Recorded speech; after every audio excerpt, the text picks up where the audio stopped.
afternoon and welcome. I'm Karen Marsdale on staff at the Greater Reading Chamber Alliance, and we're here for another episode of Member Spotlight. And you know, as I often say, we have such diverse membership within the organization that it's really cool to kind of get down and hear from our members what they're doing, what their business is. You know, sometimes I don't even understand what the business might be until we've done an episode like this. Mm-hmm. So today I'm really excited to have Glenn Lehman with us. And I pronounced that right? You did get it correct. I did get it right. Glenn Lehman, because you know, he's not from Lehman Brothers. That's absolutely true. They're out of business. Lehman Property Management. So anyway, Glenn, we like to have some fun here too. Good. And thank you for joining us. And as I said, property management, and I know you have more than one office. You're here in Wyomissing, and then you're also in Harrisburg. We have an office in Harrisburg. Harrisburg and Berks County. And so tell me a little bit about how you got into this work, because I bet you didn't wake up when you were 18 or 24 and say, this is what I want to do for a living. That's unfortunate that a lot of people don't actually do that, because property management and the entire rental industry is a phenomenal career field for young people coming out of school. But no, it's not where I started. I did a lot of years in service. I rode submarines for a living. Cool. Got out of the service, and then I worked for an IT consulting firm for a while as a database architect. And they had a lot of meetings, and I just needed a little bit more flexibility. So in 2006, I jumped directly into real estate. Wow. In 2007, there was this small thing called the it was bubble. This big sign. It's like, only idiots really went into real estate this year. So that was kind of that. So I decided, I was working mainly with investors. They needed some quality property management services. So I opened a property management company, and we built an office from managing 2 properties. I remember the day that we originally opened. I had 4 employees, 2,000 square foot of office space, and a gross income of $168 a month, and didn't really have a business plan on where I was going to go with that. So I had to seek out places to get more information. We now manage just shy of 2,000 units. I have 15 people full-time. We have 92 vendors that work for us all the time. So we've grown successfully over the last 10 years. Wow, that makes me tired just hearing you. I'll try and be more exciting next time. That's a great story. That's a great story of, now I know that there had to be a lot of blood, sweat, and tears that went into that growth, absolutely, because it was exponential. But so tell me exactly what you do. Okay, we manage lots of things. First off, we started managing single-family renters working rental properties, working with independent rental owners or people that had bought one investment property. Okay. So we worked with individuals that had very small portfolios. We also, throughout the real estate recession, worked with a lot of people that had properties that they couldn't sell. So they were novice, had no knowledge of at all. They didn't want to be investors, but they were stuck with a house they couldn't sell. So we helped them out and being able to rent out their properties. We moved into small multifamilies. 2 years ago, we opened up an entire division to manage homeowner associations, condominium associations. We can manage manufactured home communities.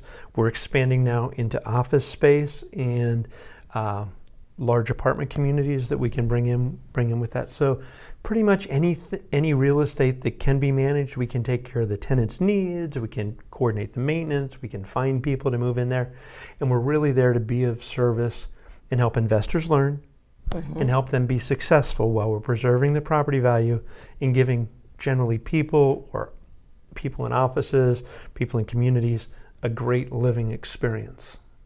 That's really interesting. So it kind of goes the gamut from, you went the gamut from, you know, just single dwellings into these multi-faceted, you know, whether it's commercial, large properties. Wow. And did you kind of learn as you went? In the beginning, I learned the school of hard knocks. Just make a mistake, go do it. I had a little bit of ego associated with coming out of the IT profession, that because I worked in the IT profession, that made me smart. I was used. I like that. I was used to going into big companies. I worked for R. Donnelley at one point in time. I worked for other large firms where you'd go in and they would hire you as a consultant. You'd come in, you'd talk to them for an hour, then you'd tell them how to change their business. It's just kind of so I had that kind of confidence going in. It wasn't until about 2009 I got involved with the National Association of Residential Property Managers that I didn't know what I didn't know. And I started getting more skills, and then I started finding resources that are available, because if I only work with the knowledge that I have when I get up in the morning, I'm not very... Oh, I like when you say that. I'm not really good. We've been active for years with the Harrisburg Chamber. When we decided to open an office in Wyomissing, we joined the Reading Chamber immediately, and immediately came up with benefits, and we don't just... A lot of people, they send in their dues, and they put up the plaque that you send out to them, and they say, "Oh, we belong." That's not what belonging is about. Belonging's about getting involved, doing something, participating, and giving so that you can get. And you know what? And I know that we had that conversation just shortly ago, and you got involved with our Family Business Alliance, and you said, I'm in. Mm-hmm. And I thought, wow, this is a person who kind of gets it, which is great because not everyone does. And you know, I just had a conversation with another member a little bit before lunch today, and said, you know, think about the fact that if you build a knowledge pool of people that are smarter than yourself on areas that you don't know as much about than what you're doing as a business, just think how much more successful you can be.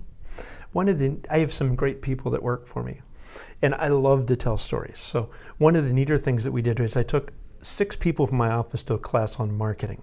Now, given the fact that that's only 15 people, I basically took half the company to this marketing class, and they talked about mission and vision, and we decided we needed to clean up our mission statement so that it would say what we are. So we rewrote, after some input, what our mission statement is. And I got it. I can do this. Our mission is to be the technical and ethical leaders in the property management industry, and to share that knowledge with the world. We will teach our competitors, we will teach our investors, we will teach anybody that's out there what they want to know about property management.